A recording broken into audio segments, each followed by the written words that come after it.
Okay, I'm in focus. Hi. Hello, my people. Hi. Hello. Hi. I have not done a makeup video in so long. If you don't know, I started this channel with the username Glam with Jessie. Because I thought girls were like supposed to do makeup on YouTube. And then like I just didn't actually care to like learn about makeup. But weirdly enough, I've had like a full circle moment in my life where actually I love makeup now. And like genuinely am posting about it from like a place of loving makeup, not like, oh, girls have to post about makeup. I was thinking, I have so many people that follow me that are curious about being queer, that are baby gays, even beyond just queer people, straight people that follow me and just want a very positive environment to learn about things. I kind of want to create that in the room today. First I have to do my skincare, so let's get started.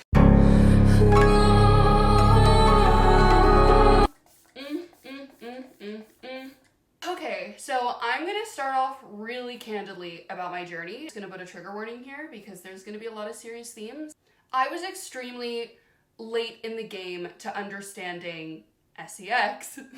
I remember there was a group of YouTubers over. They're all talking about vibrators, and I was like, isn't that cheating on your partner? Because they were talking about another YouTuber like using the vibrator like when her boyfriend's out of town, and I was like, isn't that cheating? Genuinely. It is never too late to start when it comes to understanding things, and there's no shame in not knowing. I didn't curse. I didn't even understand s3x jokes. There are so many things that also can make you have a complicated relationship with your body and therefore a complicated relationship with intimacy. I mean, I talked about it in my lesbian coming out video, but like I had never been kissed, never had any experience ever, never touched a vibrator, never touched myself.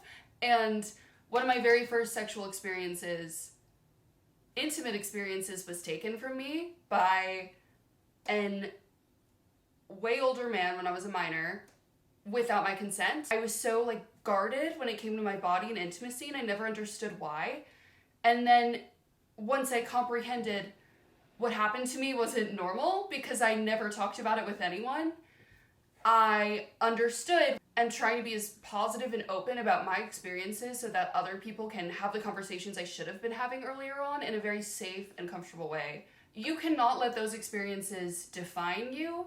You can also hold space for them at the same time. But if you have been through something traumatic, even an eating disorder, complicated relationship with your body in some way, you have gender dysphoria, things like that, you will at some point again feel like you are ready to be intimate, because being intimate is like one of the most vulnerable things that you can do in your life. Speaking about intimacy though, I think one thing that really helped me a lot, and like I'm being dead serious because this video is brought to you by LELO, but I am not bringing up serious conversations because a brand is telling me to. It is because it is part of my story and I want to have these conversations. And also like I love vibrator companies and I love that they support queer people. What I wanted to say is like genuinely not saying this at all because this is a brand deal. Vibrators and like your intimate life with yourself, that can help you discover so much, especially when you have a complicated relationship with your body and with yourself. You can understand what you like, what you don't like, and like you are completely in control in that situation. And for a lot of people with trauma, like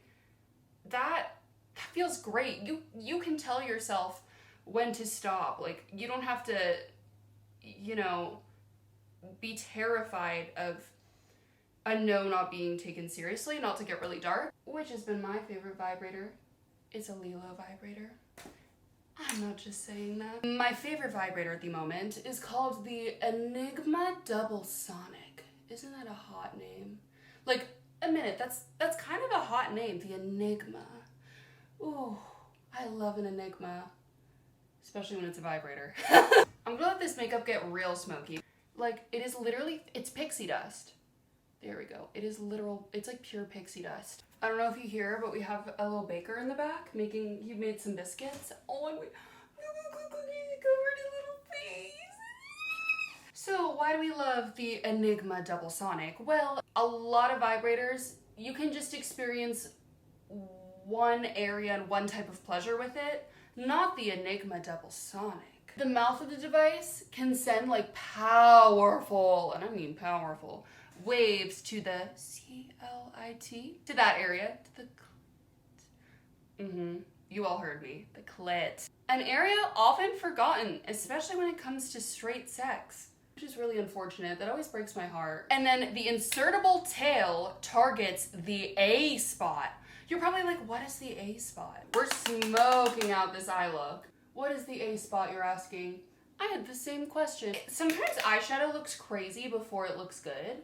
You just have to trust in the process, especially when you're experimenting like I am right now. Like, I don't know if this is a good idea, yet I'm doing it. And that's beautiful, because that's what life's about. Just like trying the Enigma Double Sonic massager. I look pretty without makeup too.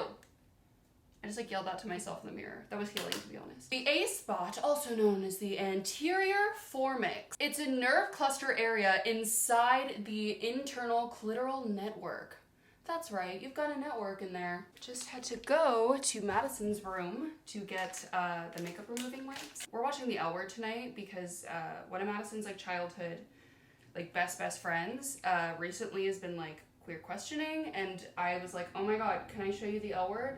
It's gonna change your life. I've been like showing her the L Word and we've been watching it together.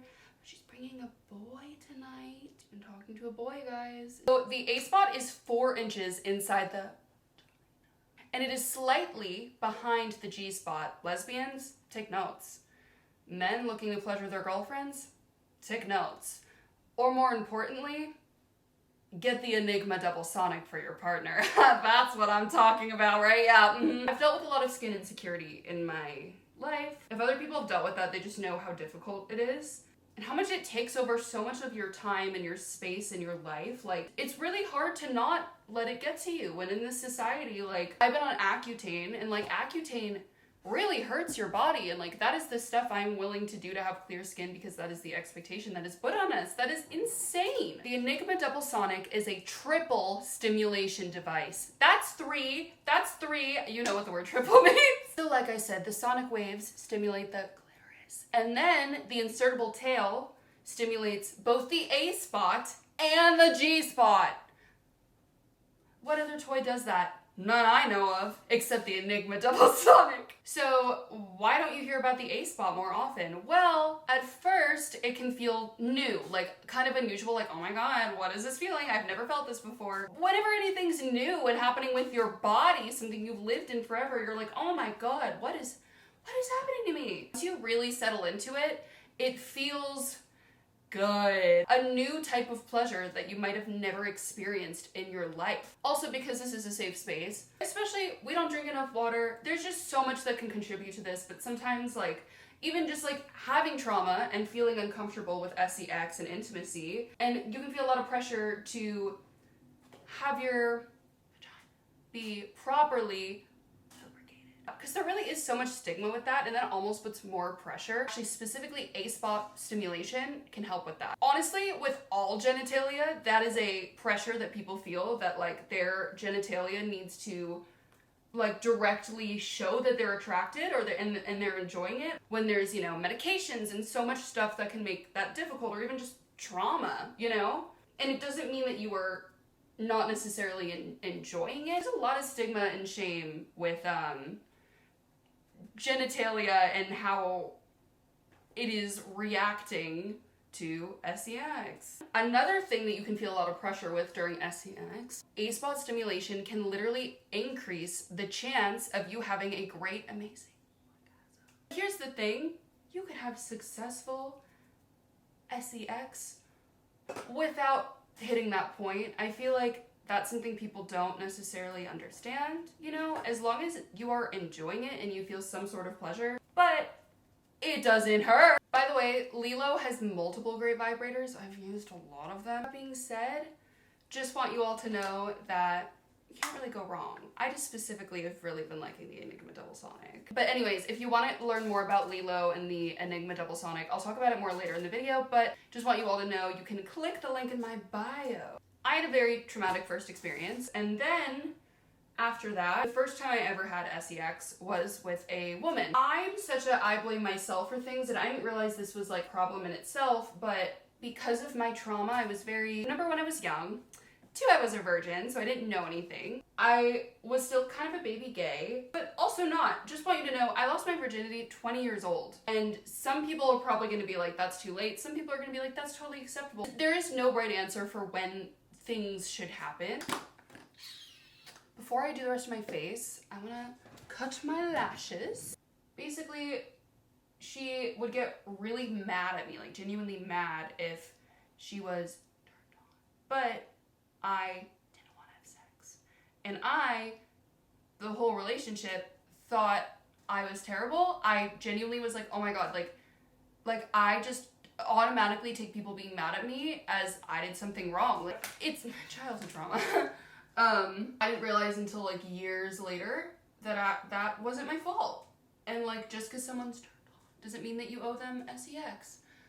And like, that might sound really silly and elementary, but to me that wasn't something that I was taught and told. And like I said, one of my first experiences was something that was done against my will. A very hard no and a stop, and it kept going, and it's a problem. Like, to a point where like, it's like, oh my god, like Jessie, like, let yourself be like, wow, actually that wasn't my fault, and that was a bad thing I experienced, and that was not somehow my fault, or like, that's not just in my head, or blah blah blah. And then right after that, these are all my first experiences. I had a friend that told me, you're not gonna know you're gay. Because I've been lesbian questioning since I came out as bisexual. Even my friends were like calling me a lesbian, and I was like, that feels maybe right. I feel like I could have blended my eyeshadow better. That's okay. That's good. I'm not messing with it. I'm not touching it. It's good enough. It actually looks pretty good. Ooh, good job, Jessie. By the way, what I do with this is I take the mirror and I put it below me. I learned this yesterday. Take the mirror, put it below you, and then put on the lashes, like, because then you're like kind of closing your eye a little. Also, don't put on mascara first, I learned. Just hear me. Oh, that's good. Wow, I look pretty. I was told I wouldn't know I was a lesbian until I had s3x, which is a really dangerous, harmful thing. And if anyone tells you that, that is absolutely not true. It's about to be my first time with an AMAB person, not only, but also just a cis man. And I asked him if he had a condom, and he said no. And I said, I'm not doing that without one of those, so we're gonna go get one. And he said, no, I don't want to. And then, without my consent, it was already inside of me.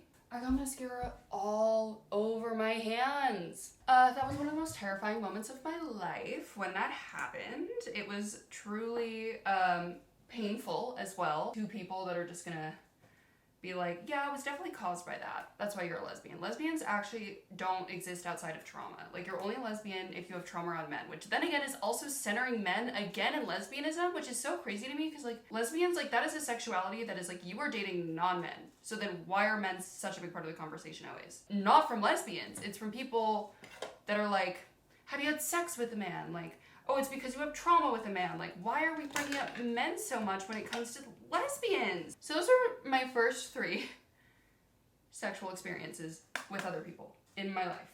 And as you can imagine, a lot of ways people can go around about trauma. And for me, after being like a very sheltered kid that never felt like interest in sex, I suddenly felt like I had to be having it all the time. And I was just hooking up with people casually. And I never liked it, ever. I never did. And I told myself I had to. Because it gave me a feeling of control. Because I've had that taken from me so many times. That is ultimately my assessment of the situation. I might be wrong. When there are ultimately other ways to feel in control of my sexuality. Literally wish instead that I had just, for example, used a LELO vibrator. People are allowed to hook up with random strangers, but if it is done in a way where it is harming yourself, then it is not actually, you are not actually doing it because you genuinely want to. But for me, I feel as if I am, I guess, demisexual, and I always have. I was like, I'm not even enjoying this. I feel terrible after. I feel horrible. Do you want to know something crazy about the Enigma Double Sonic? It actually connects to an app. It connects to an app. You heard that right. Here we have the Enigma connected to my phone. You can choose a mode right here. I have it on ecstasy, but look at all of these you can choose. Let's try Delighted. Let's do that for fun. Okay. Now you can choose a motion. Ready? By tilting my phone, I can control this. What? Shaking right here. You can literally customize your experience on your phone. There's even a little manual right here. Turn it up. I don't know if you hear it. Just like that. I'm gonna press start. Are we seeing this? Trust me, when I tried it, I was like, oh yeah, that's everything I could ever need in the world. Guys, Billie Eilish is so hot. Quite literally, she's my #1 celebrity crush, and that's my truth, and I spoken into existence. Oh, my #2 would be, you know, probably, okay, honestly, Kate, the actress that plays Shane from The L Word. Also, oh my god, Bet from The L Word. Oh my goodness. Wow. This is like full glam. Have I gotten good at makeup? Like, I would like pay to get my makeup done to look like this. I just think I'm great. We're back. I was petting a kitty. This is my little, look at my little baby, guys. Bubba's, I know, honey. There we go. Oh, this is just my baby, guys. Boo, do you like the Enigma Double Sonic? Do you like that it connects to your phone and has an easy to use app? I didn't have a period for a really long time because I had anorexia, as we know. You're probably like, oh my god, Jessie, we get it. We know you had anorexia. It was a part of my sexual journey. Also because I did not try a vibrator until I was 20 years old, right after my first sexual experience. And that was when I first recovered from my eating disorders. I just didn't have any libido, honestly, when I was suffering from anorexia, which is very common. Your reproductive system shuts down. That's why you don't have a period. And not everyone with anorexia loses their period. That was just a part of my life. Your body's getting less energy and calories because calories are energy that fuel us and fuel our lives. So with less energy, your body doesn't think that the reproductive system is as important as, for example, like your liver or like your heart. So your body's like, okay, like let's put reproduction to the side and conserve our energy because we are getting less of it. Anyways, I used my first vibrator at 20 and it was a LELO product. How adorable is it that I'm now doing a brand deal with them? Thank you so much, LELO. That's kind of sick and really cool and means a lot to me. So with that being said, it is never too late to like start your vibrator journey. Here's my hair right now. I just need to pick an outfit. We're watching The L Word, but I do have to film a few things before. This is just like my all-time favorite dress. You guys, it'll feel like I'm changing in the room with you, but you're not gonna see anything. You know, even though I'm very sex positive, I don't even like changing in front of friends. Also, this video would very much so get taken down. I'm just like, I don't think you understand. Like, I don't think I've ever done my makeup this well, ever. Or it's just like I've done what? My people, I love you all so much. I hope this made someone feel like a little more safe, and I hope this was a good conversation. Thank you, LELO, for working with queer creators like me. It helps me to support LELO. And then also, I actually do genuinely love and believe in brands like LELO. I think vibrators are great, and I think everyone should have some type of toy that they can use. My people, I love you so much. Mwah, mwah, mwah. I love you. Okay, bye!